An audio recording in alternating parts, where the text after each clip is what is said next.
In this episode, we discuss the recently completed enhanced games, which allow athletes using banned substances and banned equipment to compete, and consider why the performances came up well short of what the organizers were promising.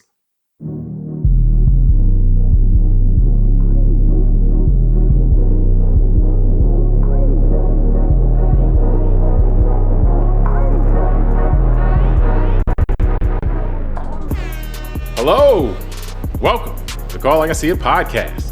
I'm James Keys, and joining me today is a man who looks to inspire all of us ordinary people, Tunde Ogunlana. Tunde, are you ready to give us some takes that'll allow our consciousness to get lifted today? Yeah, man, you're putting a lot of pressure on me, bro. Hey, man, you thrive under pressure. No, this is not intentional. Really, actually. No, I fold like a cheap suit, but you're putting a lot of pressure for people that are listening to us for the first time. They're going to expect me to perform. And I said, you are a former athlete. You're a guy who thrives under pressure. So I'm trying to. I got to get you in the right mindset. Yeah, so I'll stick with the self-deprecation and definitely lower expectations. Let's go. So now, before we get started, if you enjoy the show, I ask that you subscribe, like the show on YouTube or your podcast app.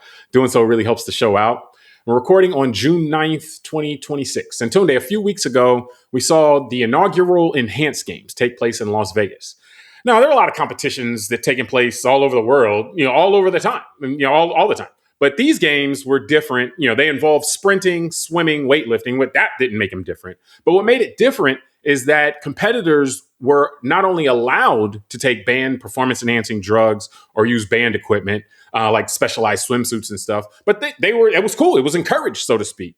And, because of that, the organizers had promised that this was going to showcase record performances. They were going to be able to break world records or surpass them at least, because it wouldn't count officially as a world record. But this was a promise that these games did not deliver on. So, Tunde, I want to get started, just backing up a second. What was your reaction to this so-called enhanced games, like that they took place in the first place? Is this what everybody's been waiting on, so to speak? Or is this just another gimmick in, a world driven by attention? I can't answer about everyone else if they've been waiting on it. I know I have not been waiting on it. So It was, so I'll speak for me. There's a lot of other things I'd say I'd be waiting for prior to that. But I would say this, my initial reaction was like, I smiled and I was kind of like, hey, finally someone did it. Because it sounds like you were waiting. If finally, no, not in that way. But I just think that it made me think since I think maybe late teens, early 20s, when, my mind was exposed to that, things like steroids, and whether we had the show on creatine, how I played NCAA basketball, and we used to take creatine back when I was in college playing basketball. And you say the teens, you're talking about your teens, not like... Yeah. That's what I'm saying is that the idea of trying to use something that your supplement to enhance your own performance is not new, right? And then I'm thinking about, made me remember, because we're old enough, about 20 to 25 years ago, the congressional hearings when they were investigating steroid use in baseball. So that's what I'm saying. Like from a young age, I had that kind of, I don't know, fantasy, if you want to call it that. Not that I wanted it, but just more like a thought, what if they let everyone just use this stuff when they compete? I wonder what would happen. So that's what I mean by my first thought, kind of jokingly in my head, was, someone finally did it. I lived long enough to see someone actually organize this type of thing and put it on, right, as a real thing. So that was my initial reaction. Yeah, what's very interesting is this is where probably us being near the same age would give us a similar kind of impression, because I would say it was the steroid era in baseball when people had the debates, on, why can't they use them, or, and so forth. And people have done, whether if they're doing, kind of amphetamine type stuff, the greenies or whatever, why is that okay? But then the steroids aren't, and so forth. And, can anybody, for Barry Bonds, he was allegedly a part of that. And it's like, well, but he was already super, super great. So what happens if it's one thing, if a person who's okay becomes good, and then what if somebody who's, elite, what happens when that, so all of these debates happened. And my question, and then the thing that was debated a lot of times was, okay, well, why shouldn't they be able to do it? And the reason being, kind of the settled, at least the one that was compelling to me, was that then it becomes an arms race where everyone has to do it. In order to get in the door, you have to be doping if that's going to be the baseline. And so if we want to not require everyone to do this stuff, then we can't allow anyone to do this stuff. And so in my mind at that time, it was, okay, well, then they should create a separate lane for people who want to do doping. And this is in the 90s. I'm like, yeah, they create the league, give them 5 teams or 10 teams and let them just dope, and then have the real one in parallel where it's like, no, this one's clean. And that way, the people who want every edge and advantage can go down that path. They may learn some things, they may discover some things about the body or whatever. And so I was like, oh, okay, finally, I was like, finally, like, not that I'm looking forward to watching it, but I'm interested to see what comes of it. Like that, are they going to be able to develop new techniques? Like, a lot of what is known about bodybuilding was learned and developed by people who were skirting the rules in the mid 1900s, late 1900s. It's like, so, and they learned how to do, and you learn how to do things clean, you learn how to do things dirty and so forth. And there's still information to be gathered. I don't want it to be required that everyone has to do it in order to keep up, but there should be a lane for it, in my opinion, so, and then maybe that's me just being too free market about it. I don't know. But so, I'll kick that back to you, because that was, because it's interesting. I wouldn't say I disagree with you. It's just interesting to hear you say that you think there should be a lane for it. I don't know how I feel about that, honestly. So I'm not here to begin a debate. Because I thought of it with other things. I thought about how we did a story several years ago about the country. I think it was Peru, and I might be getting it wrong, but the country, I remember it started with a P, and it wasn't Portugal. But they started elimination for us. Yeah, correct. Apparently, those are the only 2 countries with P's. But or pull out of that. But they legalized all drugs. Remember that story? Yeah. And it was, and again, I know that's a much different comparison, but this idea that just things that we think of as illegal at one point, what happens when you legalize it? So to me, that's an interesting discussion, but. I think one of the things. The thing here, though, I don't know that it's the issue that the drugs are illegal. Well, yeah, that's why I didn't want to make it a straight comparison. I just meant a reminder of when something is banned, and if you just let it flood the system, just say, all right, guardrails are off. What happens? That's all. In the comparison. But just to make the point out loud, just like the distinction on whether it's illegal versus whether it's banned, whether things are banned a lot of times deal more with competition, competitive aspects, not letting people get a competitive advantage. And the lines sometimes are arbitrary, but they're lines, but that's the point. It's not the point of enforcing necessarily laws as opposed to just enforcing a level of competition. But go ahead. Yeah, and I think one of the things that when you were speaking, it made me appreciate, again, and I'm big on the kind of use of language, right? And the words are important. So as you were talking, it made me realize, I think part of the issue in our culture around this topic is actually the terms we use. The term performance enhancing drugs makes it seem like everybody that takes this immediately will have an elevated level of performance and will outperform someone else. And I think one of the things I'd actually be interested just to get your thoughts on, because one of the things that pleasantly surprised me, were the results of the enhanced games, because it's not what I expected. I assumed that I would follow the wording, that performance enhancing drugs would immediately elevate everyone. And out of the 79 separate competitive sports, I guess I'd read that were held, I would assume we'd see world records in 70 of them. Yeah. And I was wrong. So that to me was the kind of interesting part of this, as well as the outcome of the enhanced games. Yeah. Well, that piece about it was interesting to me as well. But see, I don't have there's 2 assumptions that you put in there. The 2 assumptions were, one is that would enhance your performance, but then the other is that it would enhance your performance relative to other people. So you would be able to surpass, if you're a C+ athlete, if you take a performance enhancing drug, can you beat an A athlete? That's a big jump, And so to me, and the reason why I think that, and I'll use an analogy in a second, but the reason why I think that they underperformed, because the organizers were like, oh, we're going to break all these world records. But you weren't wrong to assume that. They were touting it as that. They were going to break all these world records, or surpass them, I should say. Because it's not going to be official. But those aren't the A athletes doing it. Yes, if it's now I'll date myself a little bit, but if it's Michael Phelps that's that's doing the performance enhancing, then he will exceed all known bounds. But he can do that without, the performance enhancing drugs. But he'll exceed. If it's Barry Bonds who does that, then yeah, he'll become the best baseball player we've ever seen.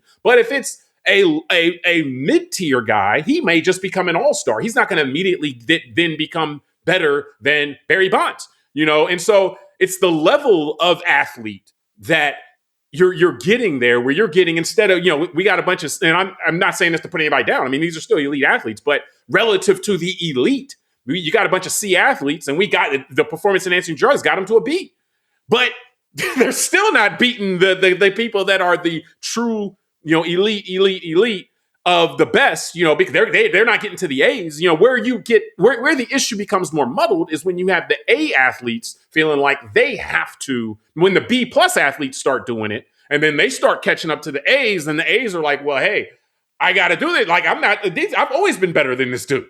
Why is this dude, which, interestingly enough, in all the allegations about Barry Bonds, one of the things that came out was that he was looking at all these other lesser players getting closer to him. And he's like, what? These guys, I've been killing these guys my whole life, and now they're catching up to me because of this. And they weren't catching him, but they were catching up. And, so I'll kick it back to you. I have one more thought. There's an analogy I want to draw, but I know I want a reaction on this. No, but so I got a couple of things. I'm going to say something anecdotal to my own experience in watching some people, but then I want to just stop because you mentioned an important name, Michael Phelps. He's an American hero in my book, by the way.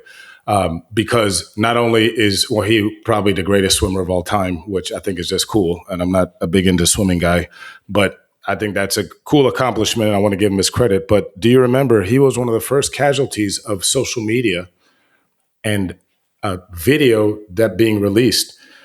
Do you remember that he wasn't doing performance-enhancing drugs, but he was caught smoking a bong on a video? Do you remember that? And that's why he's your hero? That is why he's my hero. Hey, if he can be a world-class athlete and a bong that's my point. Right? That's even... And he smoked with them lungs, he won multiple... broke records. I think, 7 gold medals this guy got? So like that's why... He would do that every time. He would every Michael time he Phelps is an American hero. Yeah.